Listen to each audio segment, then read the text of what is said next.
The Lifeguards of Southern California protect over 400 miles of coastline. And nothing impacts their day like the weather. As lifeguards, a lot of us are amateur meteorologists. Good weather brings a lot of excitement, a lot of action. On these beaches, lifeguards are the first responders. I have a 911 call of a distressed swimmer. I like those exciting days where you don't really know what's going to happen. Dispatch, a person injured on a vessel.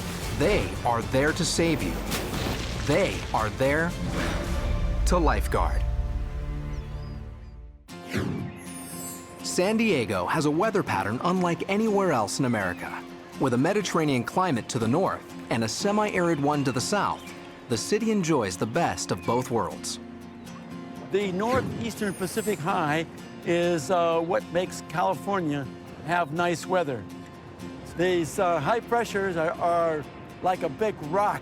It essentially keeps out storms. It's these conditions that make this city's beaches a destination spot for tourists worldwide. Over 22 million visitors a year flock to San Diego, contributing to its $15 billion tourist industry. Here, everyone is counting on the lifeguards to keep the beaches safe and keep them coming back year after year. This year, the water's been warm up until this week, so we've had a lot of rescues, and they've all been mostly rip current related. Today, veteran lifeguard Alan Cracklow will be on patrol in Mission Beach, providing backup for any incoming radio call. Last week at La Jolla Shores, we had a 30-person mass rescue. 100 people got sucked out in the rip current, so that was one of our big calls this summer. We have 21 Sam respond to the Tower 19, so can you have medics dispatched to Santa Clara and Ocean Front Walk? Sounds like the guard is by himself right now, taking care of the patients, so we're trying to get 2 or 3 units down here to back them up and help them. Usually nice to have 4 or 5 guards to package a patient when they've injured their neck. The gentleman came out of the surf. He'd gotten hit pretty good in the head with his surfboard, really rung his bell, enough to split his lip. It appears that it rocked his head back suddenly because he had pain right in the bottom of his neck. All right, slip this up underneath. It's really not very comfortable, but I want to make sure his head doesn't move around. There you go. I feel like I'm going to pass out. All right, if you need to, we got you. Bring that board quick. Oh, yeah, he's going to pass. Thinks he's... Yeah, we're going to lay you back on this board. The surfer battles to stay conscious, while lifeguards try to get him onto a backboard before he collapses. Lay back, just lay back, relax, relax. And we're going to get you oxygen on you as well, and that's going to help you breath. Can you do me a favor? Can you just grab my fingers and then squeeze on them? Both hands at the same time. There you go, nice. Thank you. Fearing possible injury to the man's spine, lifeguards have to work as a team to keep his back straight while they gather his vitals and prepare to move him off the beach. Do you think your pain is more on the bottom of your neck or the top of your neck? Kind of at the very base of my neck. Very bottom? All right. Yeah, see some blood in your mouth. Do you feel any damage in your mouth? No, Your lips cut pretty good? Yeah.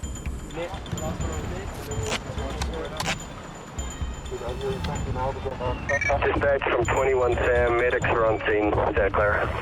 Ready? 3, 2, 1. With a full team assembled, lifeguards must work in perfect unison to avoid further damaging the victim's spine.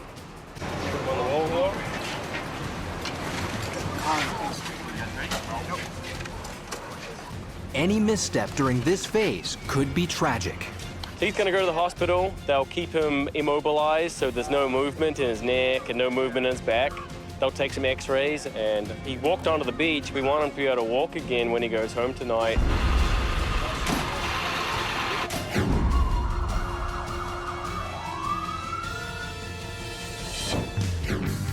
The Pacific High has brought perfect weather to Mission Beach. Sunny skies, an air temperature of 81 degrees, and a water temperature of 70 has thousands of swimmers in the water. Lifeguard Todd Rice has paddled out into the surf to watch over the crowd. But Todd is not the only one with an eye on the swimmers. I was out on a rescue board going towards the outside of the surf line, and when I noticed a large triangularly shaped fin, which appeared to me to be a shark. In San Diego, there's probably about 20 kinds of sharks that are frequently seen by fishermen, swimmers, beachgoers, kayakers. Most of the species sighted in these waters are small and have never attacked humans. But just seeing a fin, any fin in the water, is sure to send a chill up the average person's spine. The most common species of shark in San Diego is probably the leopard shark, which can form aggregations or groups of several hundred or thousand individuals along the beach at any time. But they are completely harmless to people. But occasionally, larger, more dangerous sharks make their way closer to shore. When I saw the shark, I was 30 yards from the dorsal fin, which appeared to me to be a white shark. They usually don't come in shore unless they're hungry. Carcharodon carcharias. Its name means white death. It's the largest predatory fish in the sea, growing to 20 feet and weighing over 7,000 pounds. And its appetite is legendary. In California alone, there have been over 100 documented shark attacks on humans. In 2007, Todd Endress was swimming with a pod of dolphins outside Monterey Bay when a great white attacked from below. In 2011, surfer Eric Tarantino couldn't escape a white shark hunting near Marina State Beach. And just 18 miles north of Mission Beach, retired veterinarian Dave Martin was attacked while training for a triathlon. This morning there was one fellow I heard screaming, and we turned back and swam to him, and he'd already been hit by a pretty good-sized shark. It was awful. 2 swimmers bravely swam out to help Martin, but the severity of the wounds left little chance for survival. We pulled him in as quickly as we could, and the lifeguard met us, and administered CPR, gave him oxygen, did everything they could, but by the time we got through the surf, there was so much blood loss, we couldn't save him. Hoping to prevent another attack from ever happening in San Diego, lifeguards race to clear the surf. Heading up this challenge is Incident Commander Nick Lerma. I grew up in San Diego. Both my parents were certified divers, so when I turned 12, I was certified to scuba dive just so we could go out on our family outings. Just before that, I was a junior lifeguard. In fact, several of the people I work with, we started our sort of lifeguarding career as junior lifeguards with the state of California here at Silver Strand State Beach in the early 70s.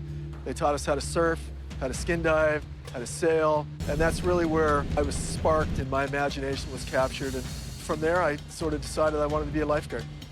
As an ocean lifeguard, you gotta be prepared. You're gonna have scenarios that are gonna scare you, and you're tasked with swimming out, grabbing these people that are most certainly gonna drown. They're gonna die. You get to bring them back into the beach, reunite them with a family, and change their life. It's easy to feel good about what you do. With a confirmed shark sighting on Mission Beach, Lieutenant Lerma must quickly decide on a course of action. My specific role as a lifeguard lieutenant is to determine what the exact threat is and then take appropriate action to safeguard the public. 2 Sam to dispatch requesting a rescue copter to the area of Tower 15, and we'll be deploying a personal watercraft. The water is closed right now. The water is closed. There was a shark sighting this morning. We believe that it is most probably a great white shark, and we do know that they have been responsible for attacks in the past. It's considered to be a large shark, but you know, there's a whole bunch of other things here. Is we want to make sure that we have the right decision and for the right amount of time. But Lerma knows the city's most popular beach can only stay closed for so long. And for now, he doesn't know why the shark is here or how long it plans to stay. Southern California has warmer waters than most other parts of California, and there's a lot of food here. Once the white sharks reach maturity at about 10 to 12 feet, they tend to move into cooler waters in Central California, where the seal and sea lion populations are greater, and that's what they tend to be feeding on at that time. If this is an adult white shark and it's adapted to hunting seals, a surfer or diver could easily be next. See that? I kid you not, man. That's exactly what it was like. Okay. Exactly. Big triangle. One concerned surfer comes to Lifeguard headquarters to report his sighting to Lerma. The thing was just steady state, you know? I was out surfing, just came out here and then kind of drifted south. You know, I looked out and there was this big triangular gray fin about 25 yards offshore. I mean, I looked at it for about 5 seconds and then just turned around and went in. I didn't want to stick around. Moments after his meeting with the surfer, Lieutenant Lerma receives these terrifying photos of a large fin just 25 yards from shore. When considering a beach closure, the San Diego Lifeguards have a standard operating procedure. It takes into account several factors: the type of shark, proximity to the beach, and the level of threat. Deeming the witnesses credible, Lieutenant Lerma reaches out to famed shark expert Peter Klimley at UC Davis.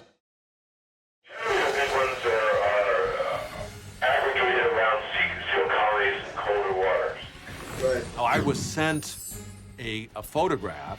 The fact that it's black dorsal fin and it's a 1.5 foot high, it certainly is indicative that it's a white shark. If you've seen what you think is a white shark, they move roughly 2 miles per hour. And, tomorrow they may not be at Mission Beach, they may be off La Jolla. So I think you should close the beach for a day.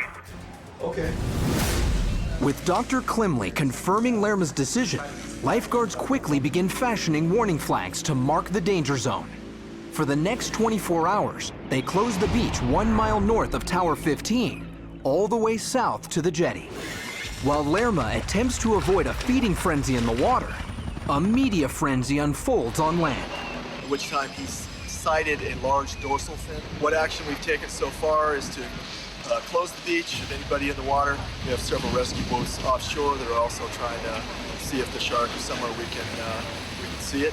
Hundreds of disappointed tourists are directed away from Mission Beach. It's a tough day for San Diego, but lifeguards refuse to risk having anyone in the water. Obviously, this is an economic impact. We have a lot of people that come here, and they don't come here just to be in the sand. But everything to the south is all closed. And why is it closed? Due to that shark sighting this morning. Oh. So nothing today then, no swimming? No swimming, no water activity. It's going to be closed the next 24 hours. As the day passes, Mission Beach clears out, but lifeguards stay posted until dark to ensure the closure stays in full effect. The lifeguards deemed that a sighting of a shark was credible and that the size of the shark could potentially do damage to a person if it were to attack, and so they decided to close the beach, and that was an appropriate action. 24 hours later, San Diego's temperatures flirt with record highs, and Mission Beach opens back up to a massive crowd. But the lifeguards continue to keep an eye out for a shadow in the sea.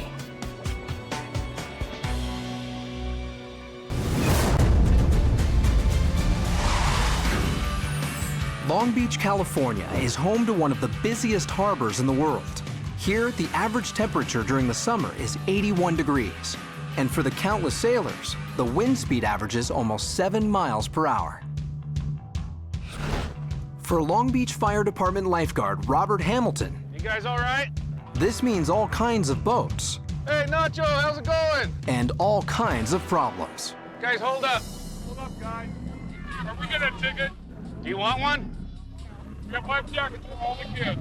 Anybody under 13 has to wear one at all times. Meet me at that dock right over there. Something wrong here. Okay, we are making a enforcement stop on this boat. We pulled them over because they should have a life jacket on board for every adult. One small accident, they all go in the water, the kids drown, the adults, who knows?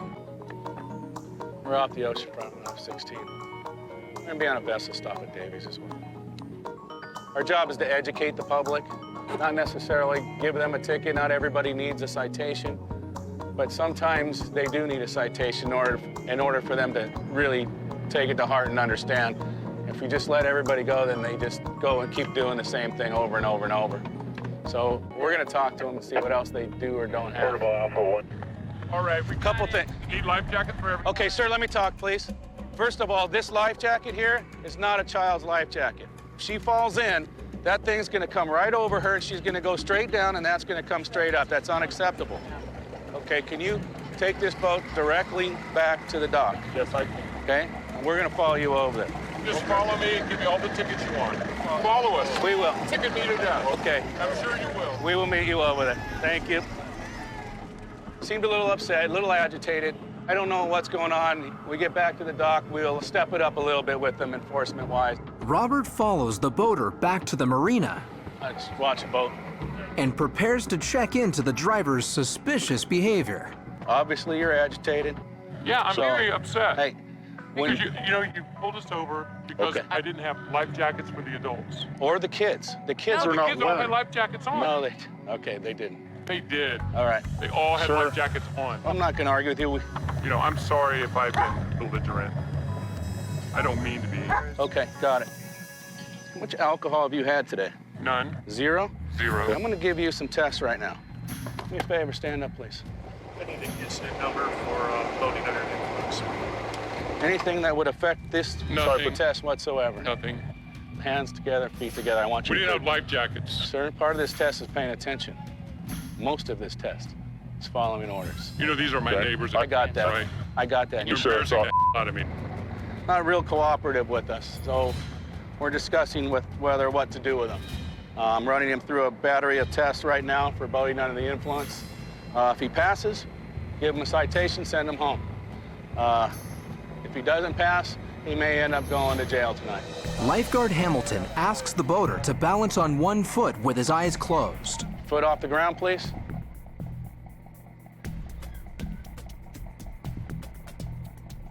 You know, that's not easy. All right, let's just go ahead and stop. After failing the first test, Robert asks the man to walk 9 steps in a straight line. 6, 7, 8. The boater maintains he hasn't been drinking, but refuses to take a breathalyzer test. You don't have to take a breath test. That's within your rights. I'm happy for you not to. But I will tell you, and I'm going to tell you, that the fines will be up to double. Fine, I'm not taking the test. When the police arrive, Robert quickly brings them up to speed. Pull them over. Obviously agitated, obviously wanting to yell at us. I run all the sobriety tests, FSTs at him. He's unable to perform 3 of the complete tests. Okay. So obviously alcohol, he refuses to pass test. So we're gonna hook and book. Okay. Are you arresting me? Oh my God. It's never fun when you have to arrest somebody. But when they're putting small children in the line of fire, so you have to do your job. Well, we're gonna clear from this. PD's got one in custody.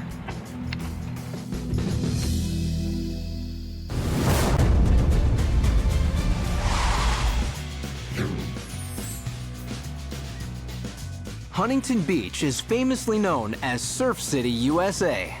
They got a nice pier there. Because of the shape of the bottom, it will focus those waves, especially the big waves, and they can make them a lot bigger. But here, lifeguards aren't just focused on the high seas. Today, Surf City transforms from Baywatch to Birdwatch.